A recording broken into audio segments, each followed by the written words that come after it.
Assalamualaikum warahmatullahi wabarakatuh. Perkenalkan, nama saya Adisti Farida Putri, mahasiswa UIN Syarif Hidayatullah Jakarta, Prodi Hukum Tata Negara semester 1.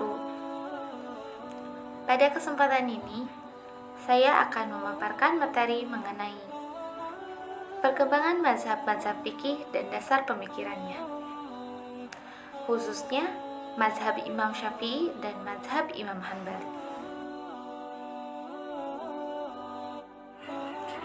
Imam Syafi'i. Nama beliau adalah Muhammad bin Idris bin Al-Abbas bin Utsman bin Syafi' bin Asy'ib bin Ubaid bin Abdi Yazid bin Hashim bin Al-Muttalib bin Abdul Manaf bin Qusay bin Kilab bin Murrah bin Ka'ab bin Lu'ay bin Galib bin Fir bin Malik bin An-Nadir bin Kinanah bin Huzaimah bin Mudrika bin Ilyas bin Mudar bin Nijar bin Ma'ad bin Abbab.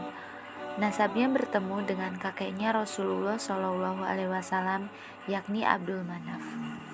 Imam Syafi'i memiliki peranan penting dalam membela sunnah Rasulullah SAW dengan cara menghancurkan segala upaya musuh dengan menyebarkan isu bahwa tidak layak menerima sesuatu yang tidak satu makna dengan Al-Quran atau berupa hadis mutawatir.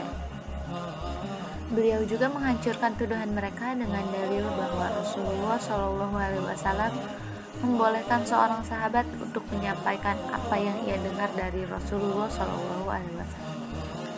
Dari penjelasan ini, Imam Syafi'i sangat longgar dalam menerima hadis, tidak memberikan syarat dalam hadis ahad kecuali ketersambungan dan kesohihan sanad saja.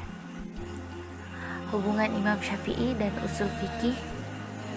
Imam Syafi'i memiliki kemampuan yang sangat mumpuni untuk melakukan hal tersebut.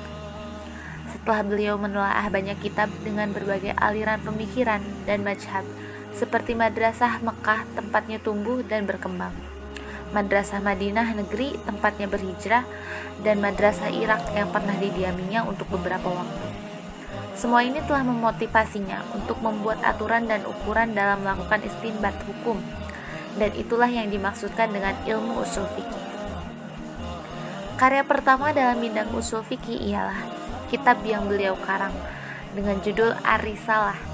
Dengan jerih payah ini, beliau menjadikan ilmu fikih berdiri di atas dasar dan kaidah yang baku, dan bukan kompilasi fatwa dan keputusan hakim atau analisis skeptis terhadap suatu masalah atau sebuah masalah yang masih berada dalam alam andaya. Berkata Imam Ar-Razi,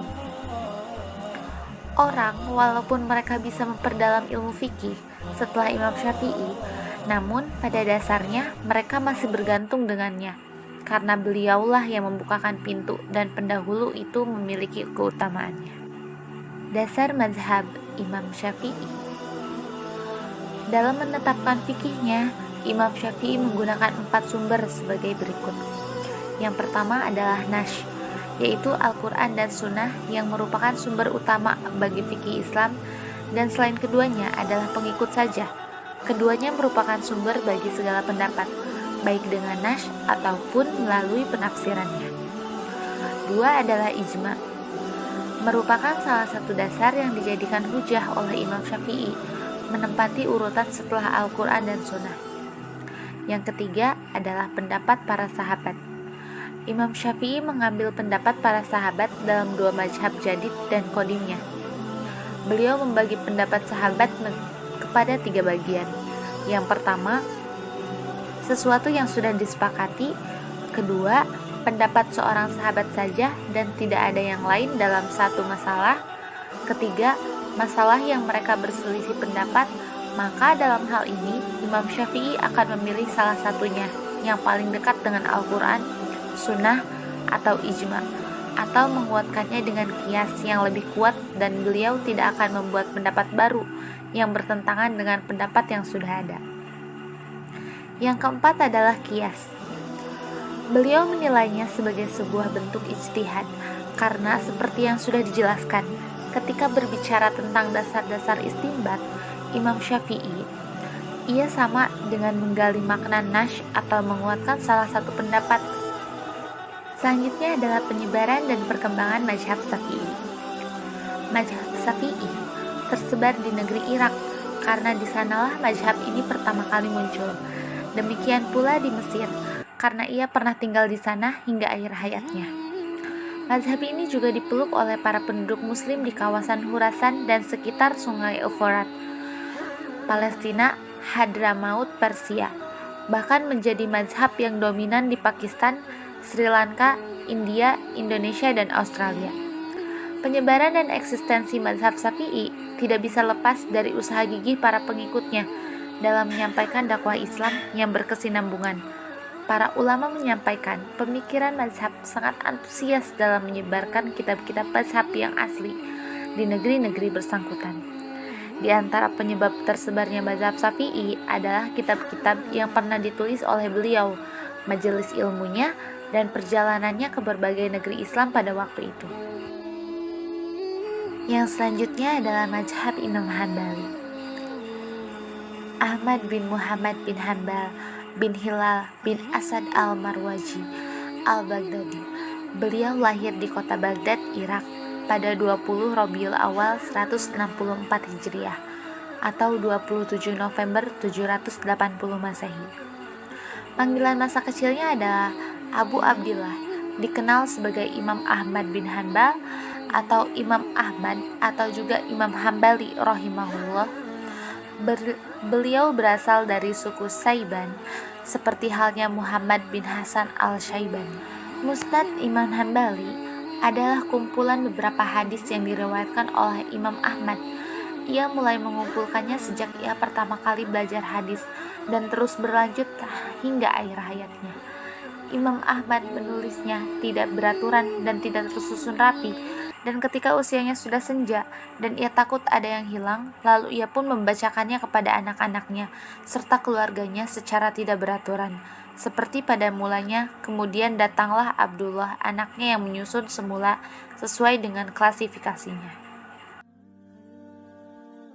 Dasar dari mazhab Hambali adalah Nash Al-Quran dan Sunnah, fatwa sahabat yang tidak ada penentangnya dan tidak menamakannya sebagai ijma, namun beliau menamakannya karena waro.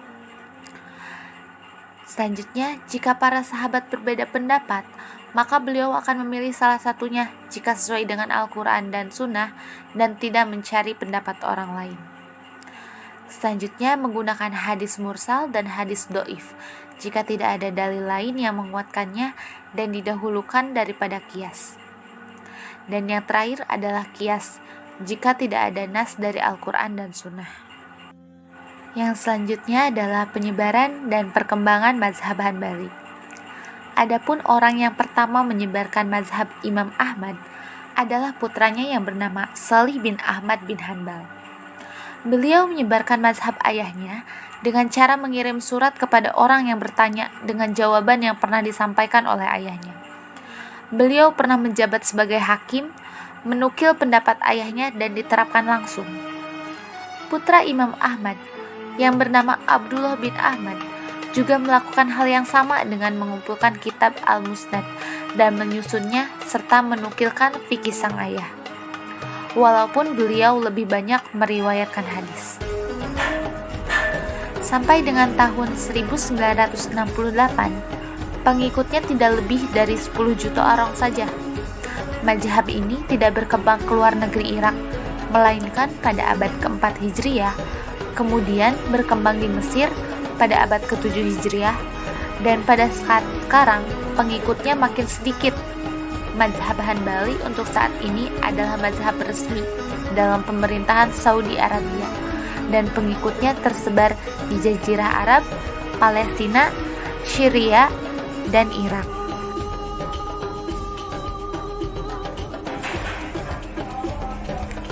Sekian pemaparan dari saya. Kurang lebihnya mohon maaf. Ditutup. Wallahul muwaffiq ila aqwamit thoriq. Wassalamualaikum warahmatullahi wabarakatuh.